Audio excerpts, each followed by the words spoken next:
Hello students, मैं रंजन वर्मा कृता coaching institute में आपका स्वागत है।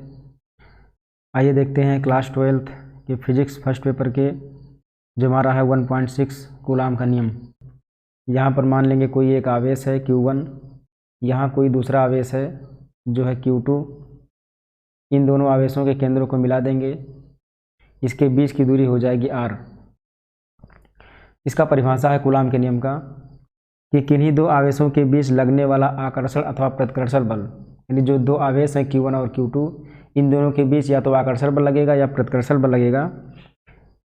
उन दोनों आवेशों के परिमाणों यानी Q1 और Q2 का जो परिमाण होगा उनके गुणनफल के अनुक्रमानुपाती, इन दोनों को गुणा कराएंगे उनका अनुक्रमानुपाती, और जो बीच की दूरी r है उसके वर्ग के व्युत्क्रमानुपाती होता है। तो परिभाषा लिखेंगे, किन्हीं दो आवेशों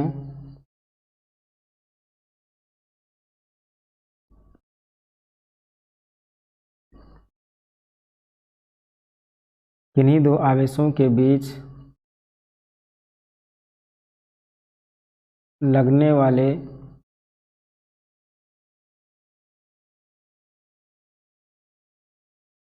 आकर्षण अथवा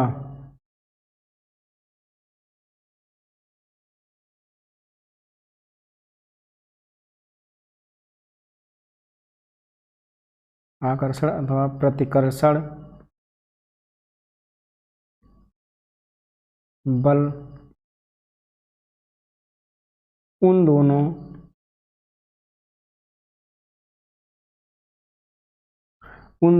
आवेशों के परिमाणों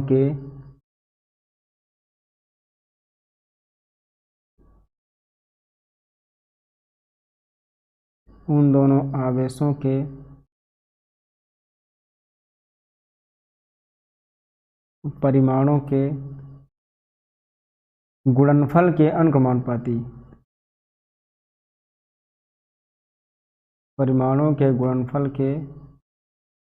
अनुक्रमानुपाती,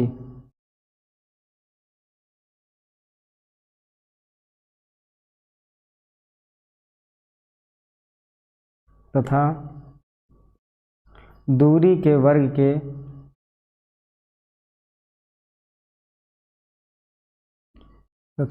के वर्ग के व्युत्क्रमानुपाती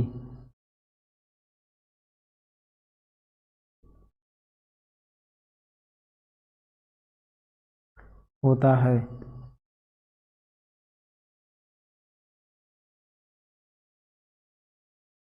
तो जैसा कि परिभाषा लिखा हुआ है, किन्हीं दो आवेशों के बीच लगने वाले आकर्षण अथवा प्रतिकर्षण बल यानी F का मान उन दोनों आवेशों के परिमाणों के गुणनफल के अनुक्रमानुपाती और दूरी के वर्ग के व्युत्क्रमानुपाती होता है। F अनुक्रमानुपाती Q1 गुणे Q2, क्योंकि यहाँ दिया हुआ था कि दोनों के आवेशों के परिमाणों के गुणनफल, तो दोनों आवेश का परिमाण उसका गुणनफल के अनुक्रमानुपाती हो जाएगा बल। अब दूसरा लिखेंगे दूरी के वर्ग के व्युत्क्रमानुपाती, तो हो जाएगा 1/r² हो जाएगा ये। अब दोनों को मिलाएंगे एक में, तो ये हो जाएगा F अनुक्रमानुपाती Q1 Q2/r²। जब अनुक्रमानुपाती को हटाएंगे तो ये बन जाएगा F बराबर, यहाँ एक नियतांक आ जाएगा K और हो जाएगा Q1 Q2/r²। ये हमारा परिभाषा के अनुसार फार्मूला बन जाएगा, जहाँ के अनुक्रमानुपाती नियतांक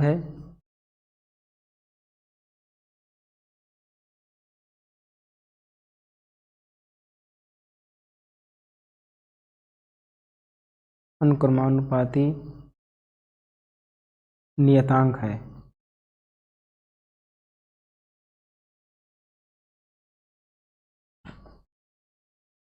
और ये किस किस पर निर्भर करता है, यहाँ लिखेंगे जिसका मान, ये किस पे निर्भर करता है, लिखेंगे जिसका मान, पहला नंबर आवेशों के बीच के माध्यम तथा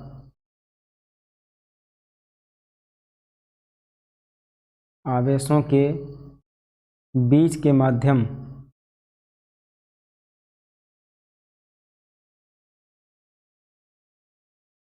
आवेशों के बीच के माध्यम तथा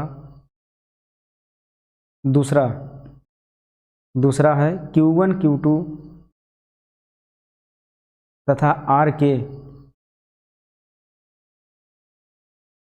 मात्रकों पर निर्भर करता है। मात्रकों पर निर्भर करता है, अर्थात जो K का मान है, जो जिसको हम नियतांक कहते हैं, वो आवेशों के बीच जो माध्यम है उस पर, और Q1 Q2 और R के जो मात्रक है उस पर K का मान निर्भर करता है। इसका मात्रक निकाल लेंगे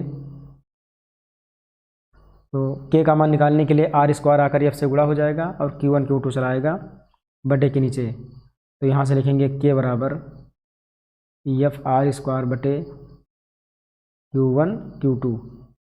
हमें पता है कि F का जो मात्रक होता है बल का वो होता है न्यूटन, तो यहाँ लिखेंगे न्यूटन। और जो R स्क्वायर का मात्रक होता है मीटर, यानी दूरी का मात्रक मीटर होता है, तो R स्क्वायर है तो हो जाएगा मीटर स्क्वायर, और बटे Q1 का कूलाम, यानी आवेश का मात्रक कूलाम होता है, तो 2 आवेश हैं तो हो जाएगा कूलाम का स्क्वायर। तो यहाँ लिख देंगे कूलाम का स्क्वायर, ये हो जाएगा इसका मात्रक। और जो मान होता है इसका K का मान वो होता है 9 × 10⁹ न्यूटन मीटर स्क्वायर प्रति कूलाम स्क्वायर, ये होता है K का मान। यदि हम Q1 Q2 को और R को 1 रख दें, यहाँ लिख दे रहे हैं यदि जो आवेश है Q1 और Q2 इसको रख दें हम 1 कूलाम, और जो दूरी है उसको ले लें 1 मीटर, तब इस स्थिति में जो F का मान होगा वो K के बराबर हो जाएगा, यानी जो बल होगा वो K के बराबर हो जाएगा। क्योंकि जो फार्मूला क्या है, F बराबर K Q1 Q2 बटे R स्क्वायर, तो K वैसे रहेगा Q1 Q2 1 × 1 बटे 1 का स्क्वायर। इन सबको हल करेंगे तो आएगा F बराबर K, तो F और K का मान बराबर हो जाएगा। तो F का मान K के बराबर हो जाएगा, और K का मान होता है 9 × 10⁹ न्यूटन मीटर स्क्वायर प्रति कूलाम स्क्वायर, पर यहाँ बल के बराबर होगा तो बल का मात्रक होता है न्यूटन, तो यहाँ न्यूटन लिखेंगे, तो F का मान हो जाएगा। इसका परिभाषा लिख दे रहे हैं फिर से, क्योंकि 1 कूलाम दोनों आवेश रखा गया है और जो दूरी है वो 1 मीटर रखा गया है।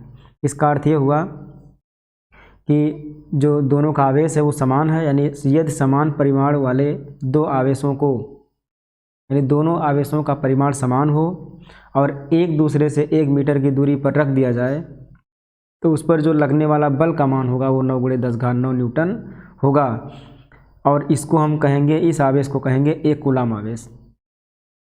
तो यहाँ लिखा जाएगा, यहाँ लिखेंगे यदि समान परिमाण वाले, यहाँ हम लिख सकते हैं यदि समान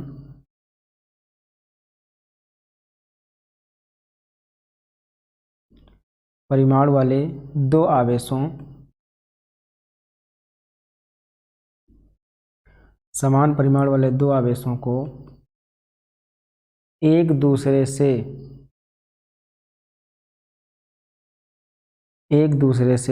1 मीटर की दूरी पर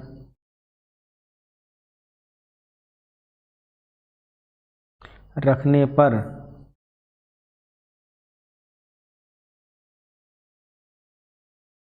लगने वाले बल का मान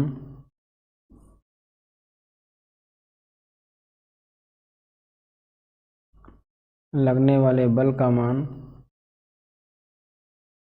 9 × 10⁹ न्यूटन, 9 × 10⁹ न्यूटन हो, तो आवेशों के मान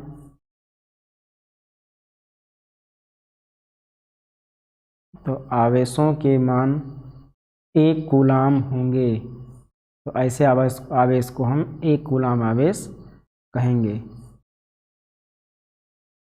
पुनः हम कह सकते हैं कि F बराबर K Q1 Q2 बटे R स्क्वायर का जो मान है, इसमें जो K का मान है, यहाँ लिखेंगे K बराबर 9 × 10⁹ न्यूटन मीटर स्क्वायर प्रति कूलाम स्क्वायर, ये इसका मान होता है। परंतु जो के का मान होता है उसको हम लिख सकते हैं 1/4πε0, अर्थात 1/4πε0 का जो मान होगा वो 9 × 10⁹ न्यूटन मीटर स्क्वायर प्रति कूलाम होगा, क्योंकि के बराबर होता है और के बराबर 1/4πε0 है। जहाँ पर जो ε0 है उसको कहा जाएगा, यहाँ लिखेंगे जहाँ ε0 ये है निर्वात की विद्युतशीलता, यहाँ लिख देंगे निर्वात की ये विद्युतशीलता है। ε0 निर्वात की विद्युतशीलता हो जाएगी। तो अब हम नया फार्मूला लिख सकते हैं, F बराबर 1/, जहाँ K है उसकी जगह पर लिख देंगे 4πε0 और Q1 Q2 बटे R स्क्वायर।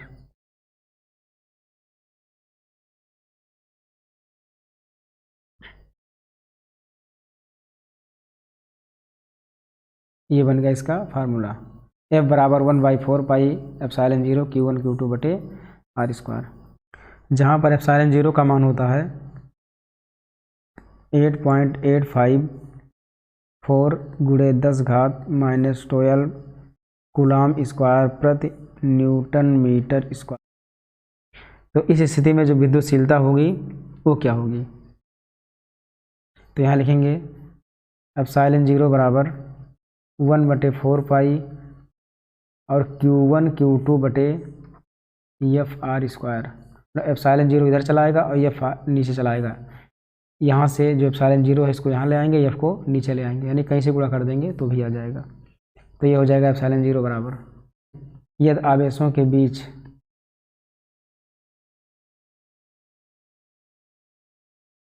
आवेशों के बीच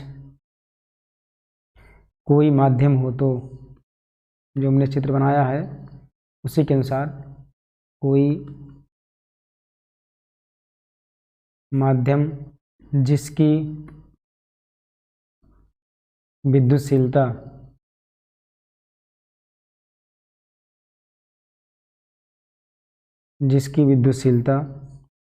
एप्सिलॉन हो, तो ऐसी स्थिति में क्या होगा, तो यहाँ लिख देंगे F बराबर, तो ε0 नहीं रह जाएगा तो लिखेंगे 1/4πε और Q1 Q2 बटे R स्क्वायर। अगर बीच में कोई माध्यम होगा और उसकी विद्युतशीलता E हो, तो जहाँ ε0 था वहाँ पर केवल एप्सिलॉन रख देंगे, हो जाएगा ये। अब देखते हैं परावैद्युतांक। ये परावैद्युतांक क्या होता है, किसी माध्यम का परावैद्युतांक उस माध्यम की वैद्युतशीलता यानी जो E का मान होगा तथा निर्वात की विद्युतशीलता यानी ε0 के अनुपात के बराबर होता है। इसे K या ER से प्रदर्शित करते हैं, इसको लिख देंगे हम। तो देखते हैं परावैद्युतांक होता क्या है, परिभाषा लिखेंगे पहले। किसी माध्यम का परावैद्युतांक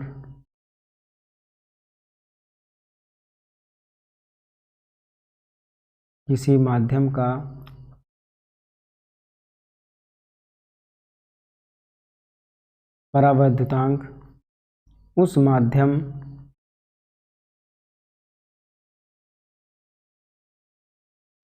की वैद्युतशीलता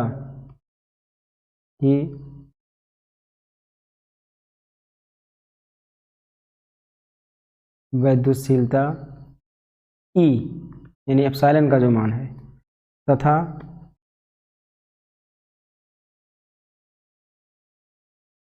निर्वात की विद्युतशीलता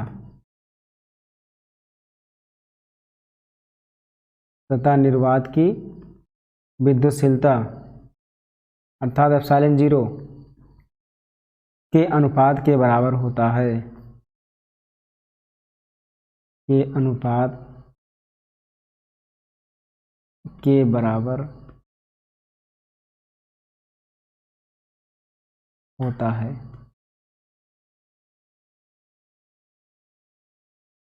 अनुपात के बराबर होता है।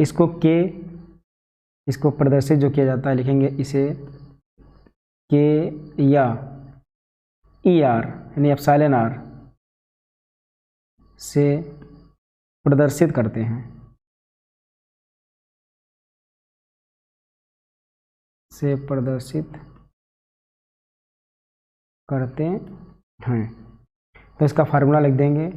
जो इसका परावैद्युतांक है यानी के का मान वो क्या होता है कि माध्यम की वैद्युतशीलता अर्थात एप्सिलॉन यानी ई बटे निर्वात की विद्युतशीलता यानी एप्सिलॉन 0 इसके अनुपात के बराबर होता है। ये इसका है फार्मूला।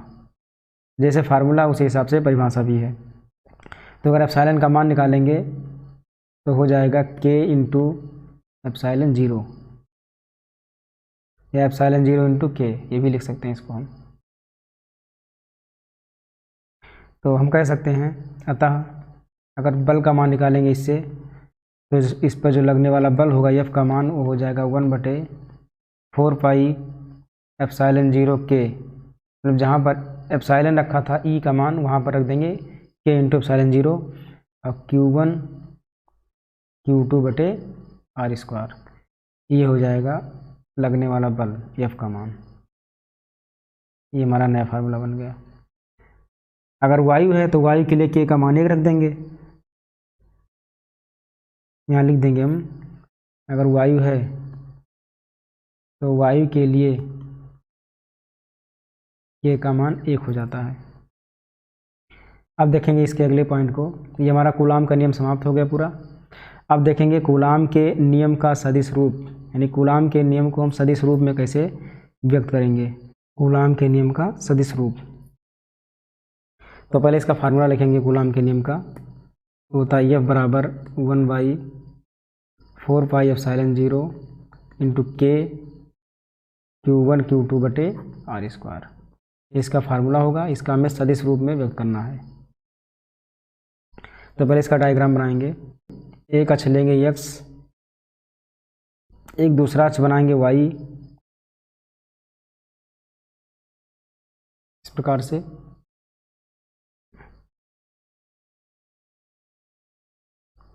इसको नाम देंगे हम x अक्ष और इसको नाम देंगे y अक्ष। ये x अक्ष है, y अक्ष है, उसको हम कहते हैं मूल बिंदु, यानी इसको मानते हैं वो। हमने ये मान लिया कि यहाँ पर कोई आवेश है जिसको कहेंगे Q1 और ये है प्लस में पॉजिटिव चार्ज है आवेश। यहाँ पर एक दूसरा आवेश ले रहे हैं Q2, ये भी प्लस चार्ज है Q2 आवेश, दोनों धनावेश हैं। यहाँ से जो यहाँ तक है स्थित सदिश लेंगे हम, एक ये हो जाएगा और इसको मिला देंगे, यहाँ से मिलाएंगे इसको हम यहाँ पर, ये हमारा हो जाएगा स्थित सदिश। दोनों को हमने मिला दिया। इसके बीच की जो दूरी होगी इस दूरी को ले लेंगे वेक्टर r1 कर देंगे इसको, क्योंकि ये Q1 आवेश है तो इसको वेक्टर r1 से प्रदर्शित करेंगे, इसको वेक्टर r2 से प्रदर्शित करेंगे। क्योंकि ये सदिश है इसलिए इसको सदिश में ही निरूपित किया जाएगा। परंतु जो इन दोनों के बीच की दूरी है, जो ये वाली दूरी है, इन दोनों आवेशों के बीच की दूरी, इसको हम सदिश में नहीं लेंगे ये, क्योंकि ये परिमाण है। इनके जो बीच की दूरी होगी वो परिमाण में होगा, ना कि सदिश में होगा। तो इसको परिमाण में लेंगे r, ये r दूरी हो जाएगा परिमाण के रूप में। क्योंकि Q1 और Q2 दोनों धनावेशित हैं इसलिए ये इन दोनों के बीच में प्रतिकर्षण होगा। आपने पहले पढ़ा है कि जब समान आवेश आते हैं तो उनके बीच में प्रतिकर्षण होता है, और जब विपरीत आवेश होते हैं तो उनके बीच में आकर्षण होता है। तो यहाँ पर Q1 और Q2 दोनों धनावेशित हैं, इसलिए Q1 Q2 को प्रतिकर्षित करेगा और Q2 जो है वो Q1 को प्रतिकर्षित करेगा। दोनों की दिशा अलग अलग होगी। अगर Q1 को देखा जाए तो Q1 पर एक Q2 बल लगा करके इसको नीचे की ओर ये प्रतिकर्षित करेगा। तो यहाँ बनाएंगे हम, ये जो प्रतिकर्षित करेगा ये नीचे की ओर प्रतिकर्षित करेगा, इस तरह से नीचे की दिशा में, और जो Q1 है वो Q2 को प्रतिकर्षित करेगा ऊपर की ओर, यानी बल लगाएगा ऊपर की ओर। तो दोनों में अलग अलग तरह के बल लगेंगे, एक का बल लगेगा नीचे की ओर और दूसरे का बल लगेगा ऊपर की ओर। तो हम कह सकते हैं कि जो नीचे ओर बल लगा है ये Q1 पर लगा है Q2 के द्वारा, तो इसका जो बल होगा F का मान वो होगा F12, और यहाँ पर जो बल लगेगा वो लगेगा F21। 2 का मतलब दूसरे आवेश पर यानी Q2 पर, और 1 का मतलब 1 के द्वारा बल लगा है। यानी दोनों का जो आवेश पर बल लगने की दिशा है वो विपरीत हैं, क्योंकि दोनों धनावेशित हैं, समान चिन्ह वाले हैं, तो एक दूसरे को प्रतिकर्षित करेंगे। Q1 Q2 को प्रतिकर्षित करेगा और Q2 Q1 को प्रतिकर्षित करेगा, और दोनों के बल अलग अलग हो जाएंगे। और अगर दोनों के बीच की दूरी देखा जाए तो वो भी सदिश दूरी लिया जाएगा। अगर Q1 और Q2 जो F12 है इसके द्वारा अगर दूरी को देखा जाएगा तो ये सदिश में लिया जाएगा 12 करके, और इस पर देखा जाएगा दूरी तो R21 लिया जाएगा। तो चलिए इसके डेरिवेशन को देखते हैं फार्मूले के द्वारा।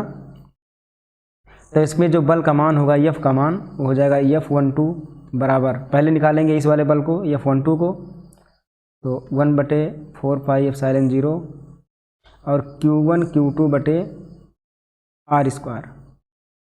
अब यहाँ जो R है उसको R नहीं लिखा जाएगा, उसको लिखा जाएगा R12, क्योंकि यहाँ बल जो लग रहा है वो 2 से 1 की ओर लग रहा है, इसलिए R जो दूरी होगा वो भी 12 करके लिया जाएगा।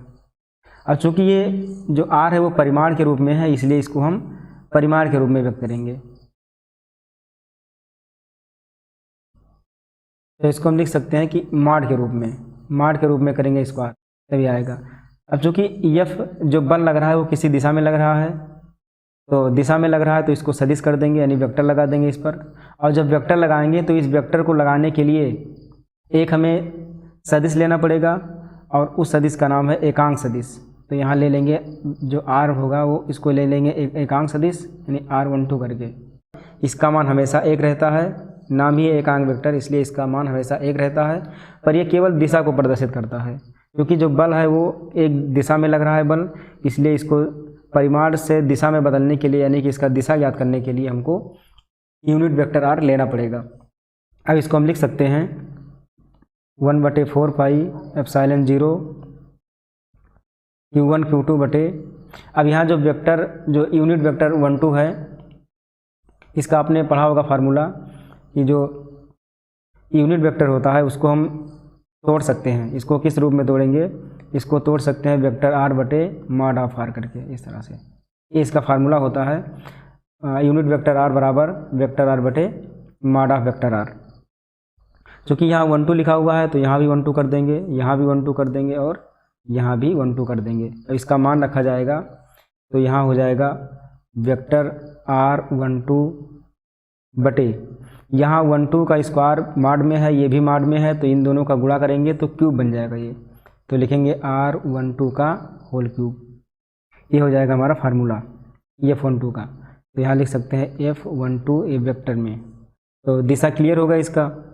अब निकालेंगे F21 का, क्योंकि जो बल लग रहा है Q2 पर Q1 के द्वारा उसको भी निकाला जाएगा। तो लिखेंगे F21 बराबर 1/4 पाई एप्सिलॉन 0 Q1 Q2 बटे, इसमें भी वही चीज़ लिखेंगे R21 मॉड ऑफ करके होल स्क्वायर इंटू, यहाँ पर यूनिट वेक्टर लगा देंगे दिशा के लिए 21 करके, यहाँ भी R21 को हम चेंज कर सकते हैं वेक्टर R21 बटे मॉड ऑफ वेक्टर R21।